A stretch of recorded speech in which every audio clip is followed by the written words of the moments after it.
Alam mo ba na ang pakbet or pinakbet ay nagsimula pa sa northern part ng ating bansa? Ito nga ang sobrang sarap na ulam para sa mga mahilig sa gulay. Nagsimula pa sa Ilocos region. Tara, simulan natin ang pagluluto. Unang ginawa ko ay nagpapainit ako dito ng kawali at nang uminit na, nilagyan ko ito ng mantika. At nang uminit na ang mantika, inilagay ko na yung ating pangsahog na karne. Isisir lang natin yung ating pangsahog na karne hanggang sa mag-brown ito, tuloy na nakikita nyo. At kapag natusta na ito ay lalagay na natin itong ating mga aromatics. Mayroon tayo ditong sibuyas at saka mayroon din tayong bawang. Papalabasin lang natin yung aroma nito. Igigisa lang natin to hanggang sa lumambot. At kapag lumambot na ito, igisa na to kasama itong ating mga natustang pangsahog nating karne. At tuloy-tuloy lang tayo sa paghahalo. Sa parteng ito ilalagay ko na itong ating mga gulay. Halo-halo nga ito. Mayroong sitaw, mayroong okra, talong, saka ampalaya.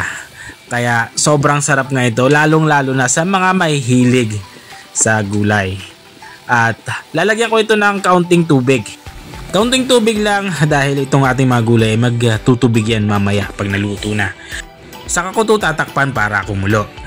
At unang kulo nga, binuksan ko ito para dito naman magtitimpla na tayo. Maglalagay ako ng black pepper powder.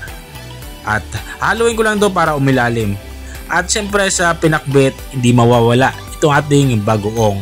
Itong bagoong ko nga ay nanggaling pa sa Pangasinan, kaya sobrang sarap at sobrang bango nitong ating inihahalong bagoong. At halo lang natin to para pantay-pantay naman yung lasa. At para naman sa seasonings ay maglalagay ako ng magic sarap. Wala kayong magic sarap, pwede naman bitchin, walang problema yan.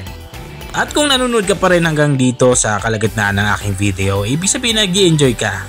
Baka pwede mo namang i-comment kung taga saan ka para alam ko kung hanggang saan umabot ang aking video. Balik nga tayo dito sa aking inilulutong ulam. Dito sa parte ito ay inilagyan ko na ito ng prinitong bangos. Kung wala kayong bangos, pwedeng pritong galunggong. O kaya kung wala talaga, pwedeng wag nyo na nalagyan, di ba? Kasi yung gulay ay ulam na talaga yan. At mayroon naman tayong sahog na karne. Ito nga, lutong-luto na nga itong ating ulam pananghalian. Ito ang ating pinakbet or pakbet. Kung nakarating ka hanggang dito sa dulo ng aking video, maraming salamat sa walang sawang pagsuporta. Kung nagustuhan mo naman tong bago nating recipe ibinahagi, baka pwede mo naman tong i-share. O siya, hanggang dito na lang ako dahil kakain na kami. Kita-kita ulit sa mga susunod na video. Paalam! Bye-bye!